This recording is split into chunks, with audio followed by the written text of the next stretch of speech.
भारत के लिए रूस ने निभाई ऐसी जिगरी दोस्ती कि जिनपिंग का पसीना छूट गया। मोदी की दोस्ती से खुश हुए पुतिन, तुरंत यूएनएससी के लिए कर दिया तगड़ा ऐलान। 4 का समर्थन पहले से था, अब चीन को रगड़ने के लिए रूस का मास्टर प्लान। पाकिस्तान छोड़िए, एक ही झटके में चीन की हालत हुई खराब। दोस्तों, इस वक्त संयुक्त राष्ट्र को लेकर भारत ने सबको धोखा रख दिया है। भारत के विदेश मंत्री इस जर्जर इमारत के ठीक करने की वकालत कर रहे हैं, तो भारत के दोस्त देश लगातार मोदी की लीडरशिप में आगे बढ़ रहे हैं। दुनिया के मंच पर भारत की धमक भी बढ़ती जा रही है। प्रधानमंत्री मोदी की मजबूत विदेश नीति का जलवा दुनिया देख रही है। फिर दोस्तों, बात चाहे G7 की मीटिंग की हो, ब्रिक्स देशों की मीटिंग की हो या फिर क्वाड देशों का सम्मेलन हो, हर जगह भारत का दबदबा दुनिया देख रही है। तो वही बात आती है रूस की। रूस भारत का बहुत गहरा दोस्त है। रूस भारत का सबसे बड़ा सुरक्षा सहयोगी भी है। भारत सबसे ज्यादा हथियार रूस से ही खरीदता है। रूस ने कई बार भारत के समर्थन में अपने वीटो का भी इस्तेमाल किया है और अब इसी वीटो को लेकर बवाल मचा हुआ है। तो आखिर वीटो क्या है और रूस ने कब कब भारत के पक्ष में वीटो का इस्तेमाल किया है? तो दोस्तों, 5 देशों संयुक्त राज्य अमेरिका, यूनाइटेड किंगडम, चीन, फ्रांस और सोवियत सोशलिस्ट रिपब्लिक यानी यूएसएसआर, जिसका अधिकार 1990 में रूस को मिला था, उसने संयुक्त राष्ट्र की स्थापना में महत्वपूर्ण भूमिका निभाई थी। और यही वजह है कि इन देशों को संयुक्त राष्ट्र में कुछ विशेषाधिकार मिले हुए हैं। ये 5 देश यूएनएससी में स्थायी सदस्य देश हैं और इनके पास एक स्पेशल वोटिंग पावर भी है, जिसे वीटो पावर के रूप में जाना जाता है। अगर उनमें से किसी एक ने भी यूएनएससी में नेगेटिव वोट डाला तो प्रस्ताव या निर्णय को मंजूरी नहीं दी जाएगी। सीधे शब्दों में कहें तो अमेरिका, यूनाइटेड किंगडम, चीन, फ्रांस और रूस में किसी ने भी यूएनएससी के किसी प्रस्ताव पर विरोध में वोट डाला तो वो प्रस्ताव पास नहीं हो पाएगा। सभी 5 स्थायी सदस्यों ने अलग अलग मौकों पर वीटो के अधिकार का प्रयोग किया है। रूस ने कई बार भारत के पक्ष में वीटो का इस्तेमाल कर भारत और रूस के बीच दोस्ती का दमखम दुनिया को दिखाया है। ऐसे मौकों पर भारत का दुश्मन पाकिस्तान देखता रह गया। यूएसएसआर ने पहली बार 1957 में कश्मीर मुद्दे पर भारत के लिए वीटो पावर का इस्तेमाल किया था। 1955 में जब सोवियत संघ की तत्कालीन नेता निकिता खुश्चेव ने भारत का दौरा किया तो उन्होंने कहा कि मॉस्को बस सीमा के उस पार है और कश्मीर में किसी भी परेशानी के मामले में दिल्ली को यूएसएसआर को बस बताना है, वो अपने शब्दों पर कायम रहे। और जब पाकिस्तान ने डीमिलिटराइजेशन के संबंध में एक अस्थायी संयुक्त राष्ट्र बल के इस्तेमाल का प्रस्ताव रखा और द्विपक्षीय मुद्दा एक अंतर्राष्ट्रीय मुद्दा बनने के करीब पहुंचा तो यूएसएसआर ने भारत के पक्ष में वीटो शक्ति का इस्तेमाल किया और प्रस्ताव खारिज हो गया। पाकिस्तान दुनिया भर में बेइज्जत हुआ। 1961 में पुर्तगाल ने गोवा के संबंध में यूएनएससी को एक पत्र भेजा। उस समय गोवा अभी भी पुर्तगाल के अधीन था और भारत इस क्षेत्र को मुक्त करने और इसे अपने राष्ट्र का हिस्सा बनाने की कोशिश कर रहा था। फ्रांस के विपरीत पुर्तगाल ने भारत में अपने क्षेत्रों को जाने देने से इनकार कर दिया और यहाँ तक कि गोवा में प्रदर्शनकारियों पर गोलियां भी चला दी। रिपोर्ट के अनुसार निकिता खुश्चेव ने पूर्व प्रधानमंत्री जवाहरलाल नेहरू को एक टेलीग्राम भेजा जिसमें उन्होंने कहा अपने क्षेत्र में उपनिवेशवाद की चौकियों को खत्म करने के लिए भारत की कार्रवाई बिल्कुल सही थी। पुर्तगाल ने संयुक्त राष्ट्र चार्टर को लागू करने की कोशिश की और एक प्रस्तावित किया कि भारत को गोवा से अपनी सेना को वापस लेना चाहिए। जानकर हैरानी होगी कि उस समय इस प्रस्ताव को अमेरिका, यूनाइटेड किंगडम और फ्रांस द्वारा समर्थन मिला था, लेकिन रूस भारत के बचाव में आया और वीटो पावर का इस्तेमाल करके प्रस्ताव को उड़ा दिया। एक बार फिर रूस ने भारत की मदद की। इसने भारत के उद्देश्य को मजबूत किया और 19 दिसंबर 1961 को गोवा पुर्तगाल के शासन से मुक्त हो गया। ये रूस का 99वां वीटो था। यूएसएसआर ने 1962 में अपने 100वें वीटो का इस्तेमाल किया और इस बार फिर से भारत के पक्ष में। यूएनएससी में एक आयरिश प्रस्ताव ने भारत और पाकिस्तान से कश्मीर मुद्दे को सुलझाने के लिए एक दूसरे के साथ सीधे बातचीत करने का आग्रह किया। 7 यूएनएससी सदस्यों ने इसका समर्थन किया और उनमें से 4 स्थायी सदस्य थे, अमेरिका, फ्रांस, ब्रिटेन और चीन। भारतीय प्रतिनिधिमंडल ने प्रस्ताव को स्वीकार करने से इनकार कर दिया और फिर रूसी प्रतिनिधि प्लेटन दिमित्रीच मोरोजोव ने वीटो शक्ति का इस्तेमाल करके प्रस्ताव को शून्य बना दिया। एक बार फिर पाकिस्तान की इंटरनेशनल बेइज्जती हुई। 1971 में रूस ने फिर भारत के पक्ष में वीटो किया था। भारत के इस दोस्त ने अभी कुछ ऐसा किया है कि ड्रैगन के चेहरे पर हवाइयां उड़ रही हैं। आखिर रूस ने इस बार क्या धमाका किया है दोस्तों?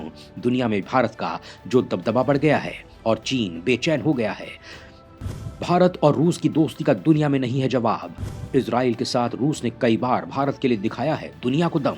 तो दोस्तों, यूक्रेन के साथ युद्ध में उलझे रूस ने एक बार फिर संयुक्त राष्ट्र सुरक्षा परिषद में भारत की स्थायी सदस्यता का समर्थन किया है। रूस ने कहा है कि वो परिषद में स्थायी सदस्य के लिए भारत और ब्राजील की दावेदारी पर सहमत है, लेकिन वो इसके लिए जर्मनी और जापान को समर्थन नहीं देगा। दोस्तों, रूस लंबे समय से भारत को स्थायी सदस्यता की मांग कर रहा है। सुरक्षा परिषद में केवल चीन है जो भारत का विरोध करता है, लेकिन इस बार रूस ने चीन के सामने भारत के समर्थन की बात करके उसके होश उड़ा दिए हैं। दोस्तों, रूस ने क्लियर कहा है कि सुरक्षा परिषद पश्चिमी देशों के प्रचार का अड्डा बनकर रह गया गया है। ये एक ऐसी जगह बन गई है जहां पश्चिमी देश अपने विचारों को अंतिम सत्य के रूप में प्रस्तुत करते हुए प्रचार करते हैं। लिहाजा अब सुरक्षा परिषद में सुधार की तुरंत जरूरत है। यानी दोस्तों, रूस ने बिल्कुल क्लियर कर दिया है कि वो खुद तो भारत के साथ है ही, चीन को भी भारत को समर्थन देने पर मजबूर कर देगा।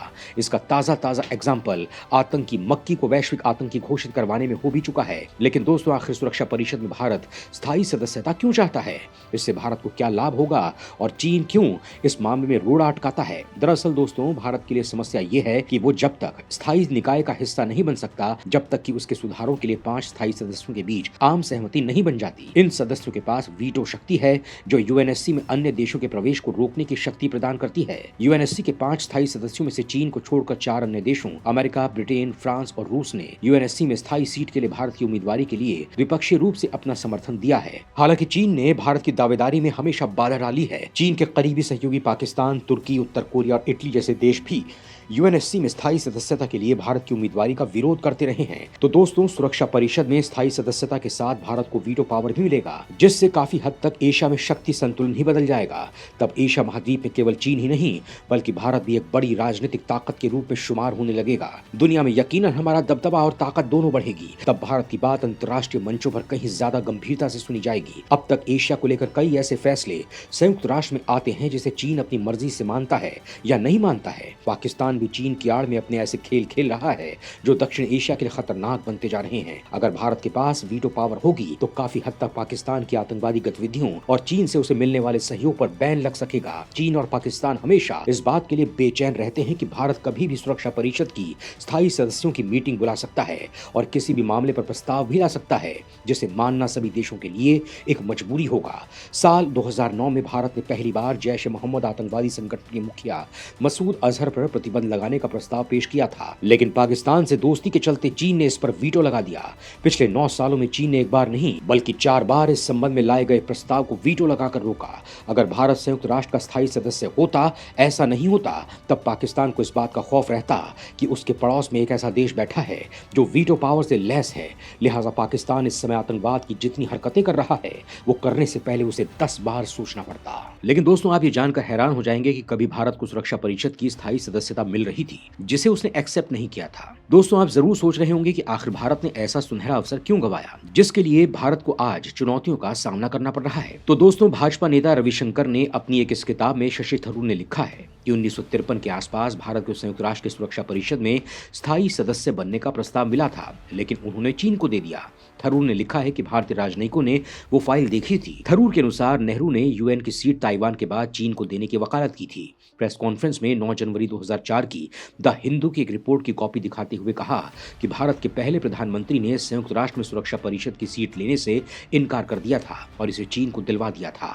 आप सोच रहे होंगे कि आखिर पूरा मामला क्या है। तो दोस्तों, 1949 में पीपल्स रिपब्लिक ऑफ चाइना के उद्भव के बाद से चीन का प्रतिनिधित्व चांग काई शेक के रिपब्लिक ऑफ चाइना का शासन करता था, न कि माओ का पीपल्स रिपब्लिक ऑफ चाइना। संयुक्त राष्ट्र ने पीपल्स रिपब्लिक ऑफ चाइना को इस सीट देने से इनकार कर दिया था। शशि थरूर ने अपनी किताब में लिखा है कि भारत के प्रधानमंत्री जवाहरलाल नेहरू ही थे जिन्होंने संयुक्त राष्ट्र में स्थायी सदस्य बनाए जाने को लेकर पीपल्स रिपब्लिक ऑफ चाइना की वकालत की। कुछ लोगों का मानना है कि नेहरू ने 1950 के दशक में दोनों देशों के बीच तनातनी के मद्देनजर माओ को खुश करने के लिए ऐसा किया था, जबकि कुछ लोग मानते हैं कि एशियाई देशों के बीच एकजुटता के लिए नेहरू ने अति उत्साह में दांव गलत जगह पर लगा दिया, क्योंकि दोनों देशों के इतिहास को देखने पर यह पता चलता है कि चीन और भारत इस ऐतिहासिक यात्रा में साथी रहे हैं। लेकिन आज के संदर्भ में देखने पर किसी को भी यही लगता है कि वो देश की ऐतिहासिक भूल थी जिसकी भारी कीमत देश चुका रहा है।